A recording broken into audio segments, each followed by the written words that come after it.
Bueno, ahora ya vamos a cerrar y le toca a nuestro querido Ramiro la parte más difícil, La parte más difícil, cerrar. yo creo. No, que va. Mientras Sí, escondamos porque- esto, Ah. porque ella estaba hablando perfectamente. Yo no estoy hablando de tiempo. Yo estoy Ah, ¿de hablando tiempo la parte no? más difícil. No, tranquila. Bueno, lo malo que te demores tanto que empiece la gente a ir. Ah, no, no hay problema. Yo creo que, bueno, y si me van a pegar con esto, no hay ningún inconveniente, porque ahora precisamente que ella hablaba de las guerras, recuerdo los planteamientos de Henry Dussel que hace referencia a las flores. Nosotros nos avergonzamos de la sexualidad y regalamos flores en cada momento y no nos hemos dado cuenta que las flores son los órganos genitales de las plantas. O sea que estamos regalando penes y vaginas, sin vergüenza. Así de sencillo.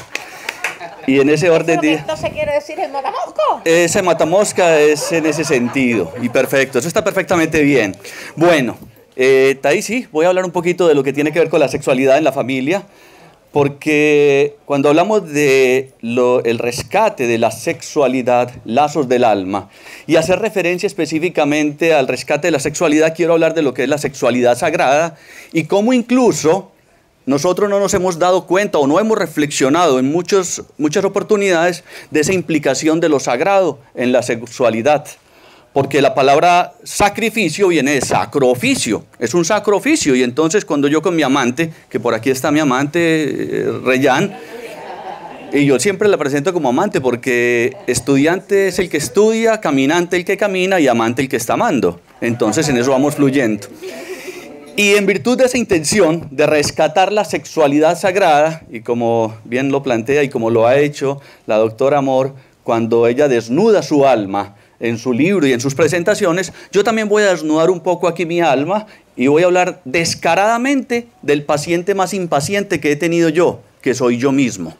Y voy a hablar de mi historia en cuanto a cómo he venido este proceso de ir rescatando mi sexualidad y desnudando, que la palabra es bien clara, quitar los nudos, que muchas veces no nos hemos dado cuenta cómo los fuimos estructurando o no los fueron estructurando. Enredando. No los fueron enredando, porque el niño de por sí, y hablabas de la pornografía, y yo no sé si lo que yo llegué a hacer, y me voy a confesar ante ustedes, ya gracias a Dios también me confesé ante un sacerdote cuando presentó esa situación. No, es que la primera exploración mía sexual, y ojo, la primera exploración mía sexual sagrada fue cuando entré a la iglesia con una curiosidad impresionante, vi la Virgen María y le levanté la falda. ¡Qué desengaño, qué tristeza! Tuercas, tornillos, unos palos oxidados, una cosa impresionante que me dejaron frustrado. Y esa era la Virgen María, y entonces, ¿qué pasa? Y a nosotros nos están hablando y nos piden que hablemos de la importancia de la sexualidad en la familia. Y nos han hablado de la familia sagrada. Pero recuerdo un maestro, y lo admiro impresionantemente porque siendo sacerdote, antropólogo, teólogo, y era bastante inquieto incluso con la sexualidad, escribió un libro, el padre Wilfer Ángel, y él nos decía, ojo, porque es que hay veces nos han mostrado una iconografía que de pronto nos puede hacer daño, y nos han mostrado una sagrada familia completamente desexualizada. ¿Quién se imagina por ahí a José y María caminando cogidos de la playa, que él le va a tocar como por aquí o por allá? No, ¿ya? Mientras que por otra línea nos han mostrado una sexualidad direccionada a integrar esa parte sagrada. John Moore escribió un libro que se llama Sexualidad Sagrada, precisamente, Sexualidad y Espiritualidad. Él siendo un teólogo y antropólogo y sacerdote, lo envían al Mato Grosso en Brasil a hacer una investigación y se da cuenta que en esta comunidad la sexualidad y la espiritualidad no eran divergentes, sino que convergían. Yo, después de que tenía toda esa curiosidad, porque en mi familia tuve la suerte, diría yo, de ser testigo de una sexualidad vivenciada en la propia casa, porque yo no sé si accidentalmente o por qué, pero me tocó presenciar en algunos momentos la intimidad de mis padres y aprendí que la sexualidad se puede vivir en la casa con respeto y con dignidad. Y desde ahí empecé a ir visualizando varias cosas que luego me generaban esa inquietud para acercarme no solo al mundo de la psicología, sino de la sexología. Y empecé a estudiar sexología y a encontrar el camino de lo sagrado en la sexualidad. Porque como bien decía la doctora Juana, la sexualidad no se reduce única y exclusivamente a la parte biofisiológica en el ser humano, sino que si fuimos hechos a imagen y semejanza del Creador, nosotros somos creativos en la sexualidad también, ¿sí? Ustedes no van a ver un toro y una vaca por allá leyendo el Kama Sutra o a ver qué van a hacer. No, no, no, ellos responden de manera instintiva. Pero el ser humano, la sexualidad en el ser humano, cuando hablamos de rescatar la sexualidad, ¿cuáles son las funciones de la sexualidad en el ser humano? En el ser humano tiene una función recreativa, procreativa también, tiene una función comunicadora. Muchas veces me llegan a consulta parejas, no, es que tenemos problemas en la sexualidad. No, la sexualidad es un reflejo de lo que está siendo problemático en comunicación, en otra cantidad de aspectos que no están siendo trabajados. Y entonces ese es el reflejo, simple y llanamente. Entonces nos orientamos a poder encontrar esos nudos que desafortunadamente no les están dejando fluir de manera natural y tienen que rescatar esa naturalidad. Y otra de las funciones, y ojo con esto que es bien importante, de la sexualidad es la función sanadora. Porque nosotros a través de la sexualidad y cuando hacemos incluso ayuno sexual, yo una vez que iba para la selva, para Perú, me recomendaron para entrar en contacto con las planticas sagradas, hacer ayuno sexual, hacer ayuno de una cantidad de cosas para poder entrar en comunión de una manera distinta. Y un chamán por allá que no había estudiado en ninguna Harvard ni ninguna cosa, me decía unas cosas impresionantes al compartir de los fluidos y las conexiones del alma y me decía, y ojo que estos elementales de las plantas ya van a habitar con usted por el resto de su vida y sepa cómo maneja y cuida su sexualidad. En otras palabras, me decía muy claramente que un pene sabio no se mete en lo que no le importa. Así de sencillo. Así de sencillo. Y en ese orden de ideas, cuando nosotros vamos siendo consecuentes con el respeto por ese templo que es el cuerpo y encontramos entonces en la sexualidad un camino de trascendencia porque también tiene una función espiritual, sin lugar a dudas. Ahí es donde hablamos de que entramos en comunión, unión común, ¿sí? Que eso nos acerca al éxtasis, que ese es el encuentro con el de arriba. Y no es que creamos entonces que el asunto del mismo sacerdote me lo decía, es que no crean que la consumación del matrimonio se llega en el momento en que se casan y el sacerdote de pronto le echa la bendición, de pronto en la cabeza o más abajito, para que haya una buena... No, no. La consumación se da en la intimidad de la pareja cuando se entregan con amor. ¿Cuál es el opuesto del amor? El miedo.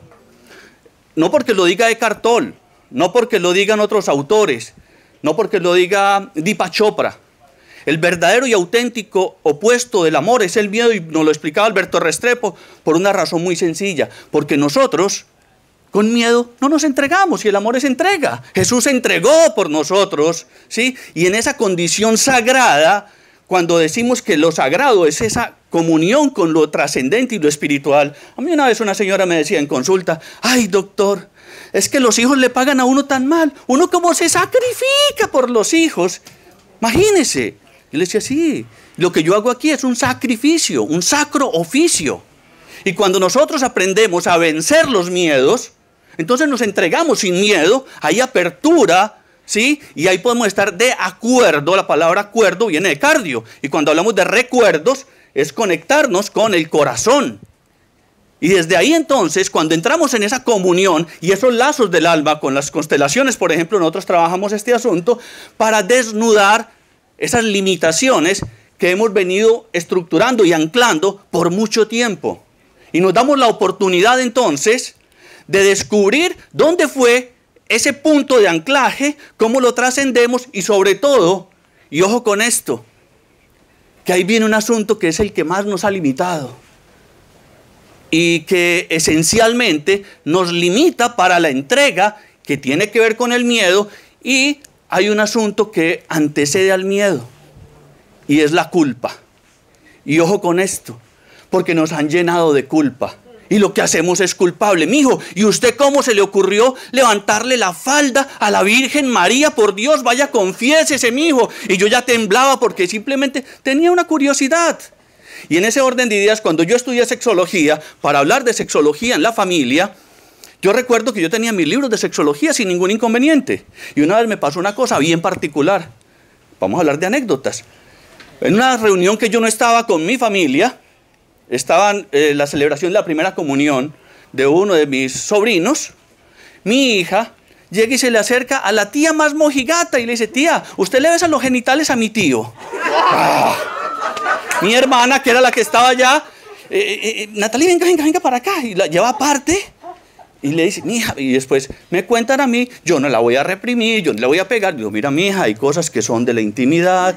Bueno, yo tengo estos libros acá, además que entraste, los miraste, en fin. Y yo le hago un acompañamiento, ¿sí? Y luego me pasa una situación bien particular con mi hija en su adolescencia. Porque, ojo, yo empecé a estudiar psicología cuando yo me divorcié y quedé con mis 2 hijas, ¿sí? Y yo cómo iba a hacer para acompañar a mis hijas en el desarrollo psicológico de ellas. Y empiezo a descubrir un montón de cosas que tiene que ver con el rescate de la sexualidad. Cómo se le ha tratado a la mujer en múltiples de las religiones, cuando se ha tratado como una mujer impura porque menstruan.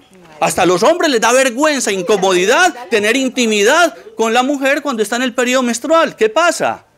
Entonces, cuando decimos que vamos a rescatar la sexualidad, ¿qué es lo que tenemos que rescatar? Primero rescatémonos a nosotros mismos. ¿Cuáles han sido esos complejos, esos traumas que nos hemos dejado involucrar? Y una de mis hijas, en ese sentido, que ella veía que yo he sido estudioso de la psicología, llega en un momento y me hizo una pregunta que yo le decía, mi hija, mire, hay cosas, me lo decía este maestro, que usted como hombre no le va a poder responder a nunca a sus hijas, porque por más veces... Me decía el hombre Serna, por más veces que a usted le haya llegado la sangre por la nariz, usted nunca va a saber lo que es una menstruación porque es una cosa muy distinta. Así de sencillo. Yo no le puedo explicar a ella. Y ella me pregunta algunas cosas y yo llego y voy y le digo a una amiga, mira, pues mi hija me preguntó esto, no sé ni cómo responderle. Y me dijo, wow, tu hija te da demasiada información. Y yo, bueno, ayúdame a responder esto. Cuando yo llego y le digo a mi hija, y fulanita de tal me dijo que me daba demasiada información. Me dijo, ay, pa, si yo sé que usted quiere lo mejor para sus pacientes, usted no va a querer lo mejor para nosotras que somos sus hijas. Yo, ok. Y entonces ahí hay una confianza donde podemos hablar tranquilamente de muchos aspectos y que ellas precisamente por eso saben que yo puedo abordar estos temas públicamente porque yo ya lo he hablado con ellas, no te incomoda esto, no, hay un respeto muy significativo por esa condición. Y en ese mismo orden de ideas, cuando nosotros estamos hablando de lo que es el rescate de la sexualidad y yo haberme encontrado con estas bellezas de maestros, ser sacerdote, teólogo, antropólogo, filósofo, y hablándome de sexualidad en clase, y nos ponía a leer el libro, en la Biblia hay sexualidad pero lindísima, el Cantar de los Cantares, y empezamos a reflexionar todos esos poemas eróticos, porque eros es vida. Y cuando hablamos de la pureza del amor, entonces llegamos a un punto bien significativo. El estado más puro en que se encuentra la sangre es en el estado del semen y el óvulo. Por algo será. Si se va a generar vida. Es tan creativa y tan poderosa la sexualidad que puede generar vida. Entonces, ¿hasta qué punto nosotros estamos siendo conscientes y consecuentes con eso? ¿Hasta qué punto nos estamos dando la oportunidad de rescatar una sexualidad en nosotros mismos? Porque nos gusta muchas veces ir y mirar a los libros o juzgar a fulanito o a peranito porque tiene... ¿Y qué pasa con nosotros? Hay veces censuramos ciertas circunstancias. Por ejemplo, me encanta como la doctora aborda, y cuando abordas en tu libro el asunto que tiene que ver con la masturbación, que en la cultura tántrica lo llaman más bien como el autocultivo, porque se hace con amor y con respeto, pero obviamente que, por ejemplo, como lo hacemos con la biodanza, el contacto con un otro es trascendente y significativo. Muchas veces, hágase usted cosquillas a ver si le da risa. No, usted mismo no puede. Ahí, en cambio, en ese contacto, ¿usted le da risa? Y ojo, en el reggaetón está eso. En el reggaetón está, aunque ustedes no crean lo que acaba de decir él, que no lo voy a repetir yo porque a mi edad como que todavía se me dificulta. ¿Verdad? No, rescatala. No, después les voy a dar un testimonio mío cuando termine, Ramiro. Gracias, Ramiro. Ok. Entonces, en ese mismo orden de ideas y la invitación para conectar esos lazos del alma, porque realmente nos conectamos desde una mirada. La sexualidad está involucrada en todos y cada una de nuestras células. No se reduce única y exclusivamente a la genitalidad. Y yo creo que el camino más amplio que nos toca por recorrer es el que existe entre de los genitales al corazón. porque verdaderamente nos está faltando mucho para poder integrarnos en ese sentido y poder desde esa perspectiva avanzar y trascender en una sexualidad que realmente sea para la expansión de la conciencia, porque realmente nosotros también a través de la sexualidad podemos expandir nuestra conciencia. Fundamentalmente esto era lo que no tenía preparado, pero como la sexualidad es así, se va rescatando. Te tocaba duro. No, pero... Y si hay alguna pregunta con respecto a esa línea, en ese sentido...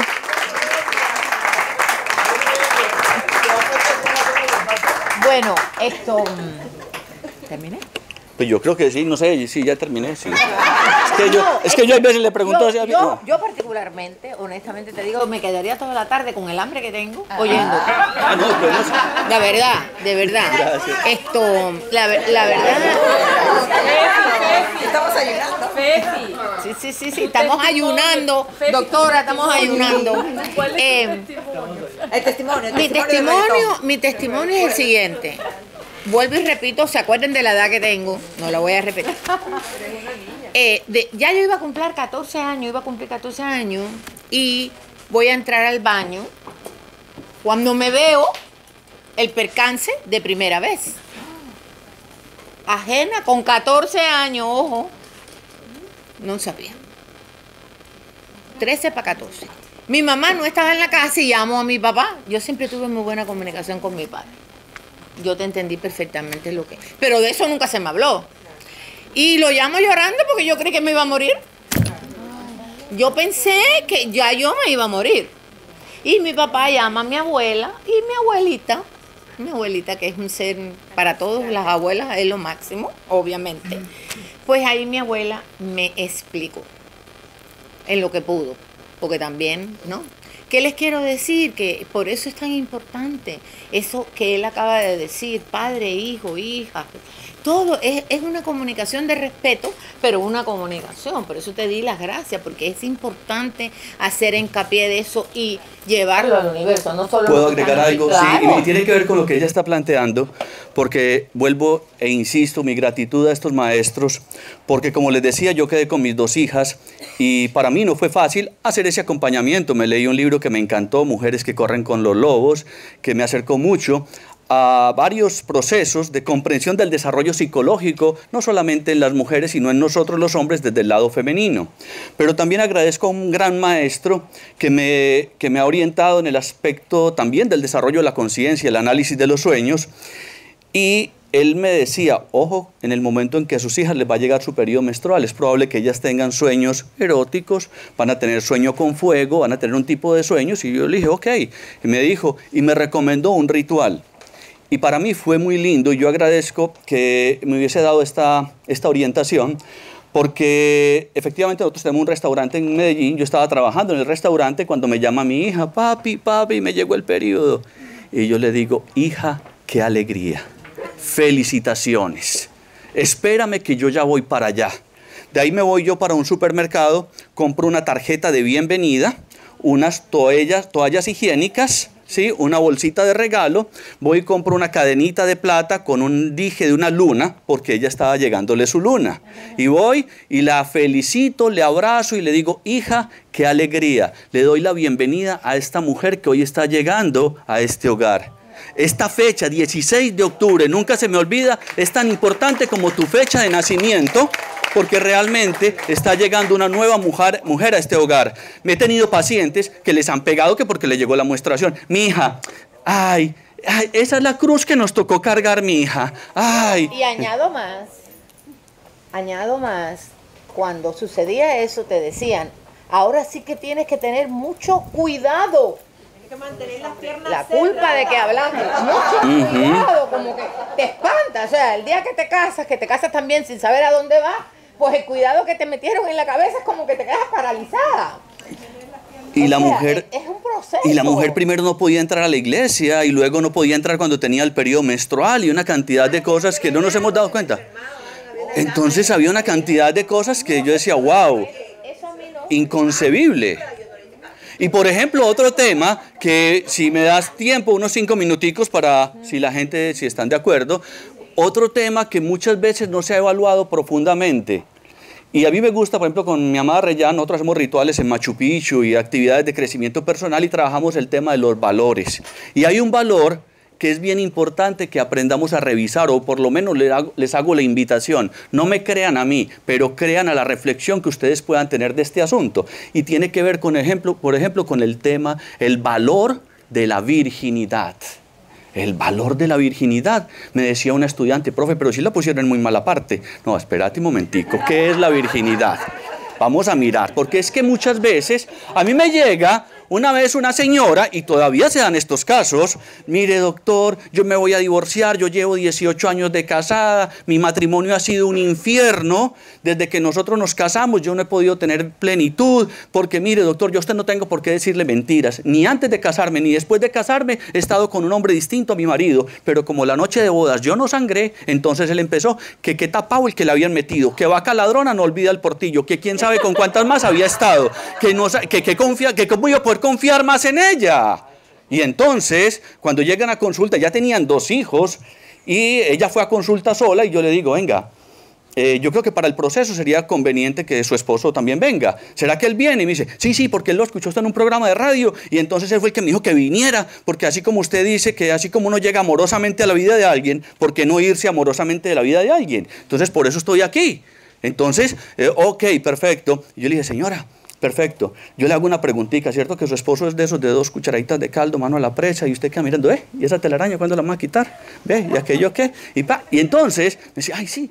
Cuando llega, luego ella con su esposo a consulta, ella llega y me dice, mire, doctor, entonces yo estoy pues en esa intención de divorcio. Y le digo, a ver, realmente la queja suya es porque él desde la noche de bodas dice que usted no era virgen, que usted no perdió la virginidad la noche de bodas. Y ella me dijo, sí, eso. Y es verdad, usted no perdió la virginidad la noche de bodas. Y ese señor la miró como con ganas de matarla ahí en consulta. Y le dije, porque mire señora, ustedes llevan 18 años de casadas y usted es más virgen que un diablo. Le voy a explicar por qué. Usted ha oído hablar del Amazonas. ¿Qué dicen del Amazonas? ¿Qué es selva qué? ¿Qué es selva virgen? ¿Por qué? Porque ha sido poco explorada.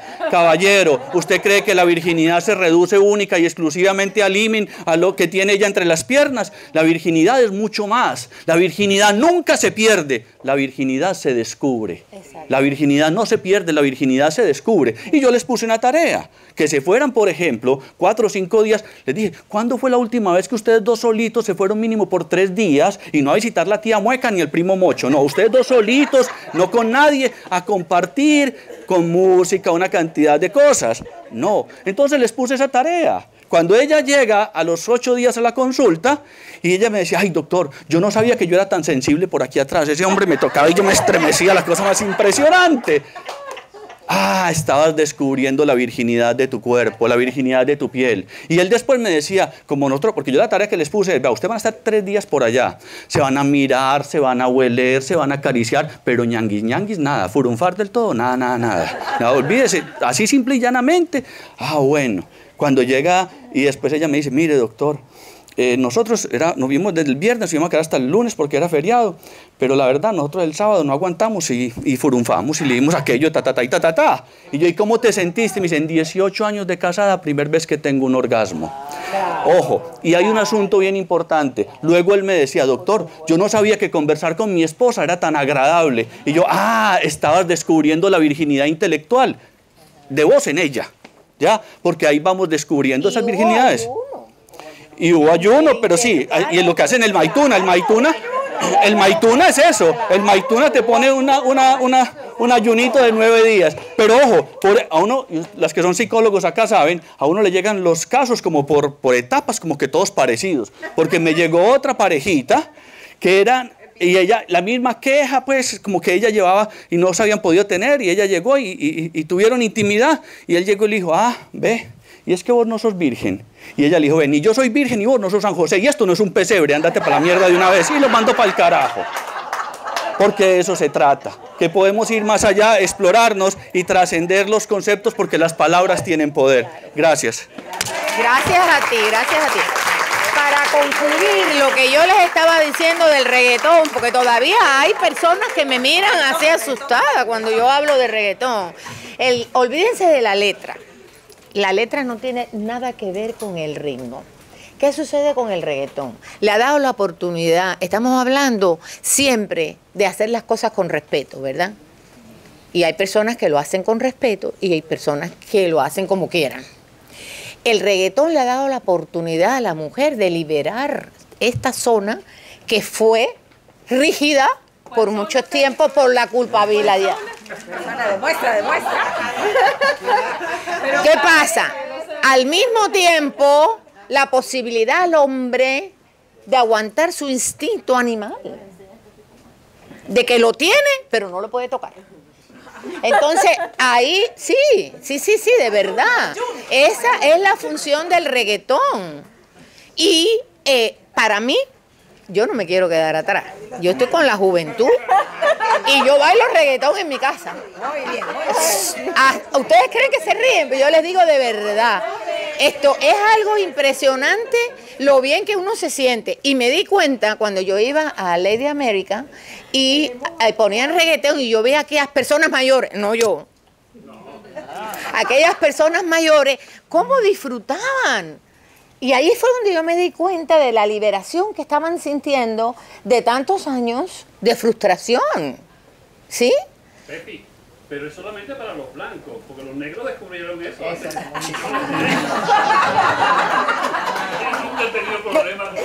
Son caderas No, liberadas. mi amor, pero yo sí te digo que ha llegado el momento en que la juventud, las mujeres puedan sentir liberación de mover su cuerpo sin tener necesidad de ser juzgada, ni que el hombre sienta instinto animal de atacarla, sino simplemente conocerla y conocerse a sí mismo a través de la música. Y lo estamos viendo, si hubieran, no sé si ustedes vieron el premio Lo Nuestro este año, fue algo espectacular. No voy a explicarles más porque ya es mucho el tiempo que hemos tomado, pero esto se está realizando exactamente lo que hemos venido hablando. Las tres generaciones, cómo lo llevan de la mano, cómo la tercera generación presenta a la nueva, con respeto, con admiración, cómo los ritmos fueron mezclados, fue algo espectacular. Se los digo yo que soy persona que llevé 7 años en Telemundo Network como directora de contenido y son muy específicas en cuando yo doy un comentario acerca de algo. Si pueden, bajen YouTube el programa y verán lo que yo les estoy diciendo. Ahora les quiero dar las gracias por haberse mantenido en esas sillas por tanto tiempo, por compartir con nosotros y como siempre les digo, lo que dice el Publix, el supermercado, lo ven aquí y lo compran allá. Gracias.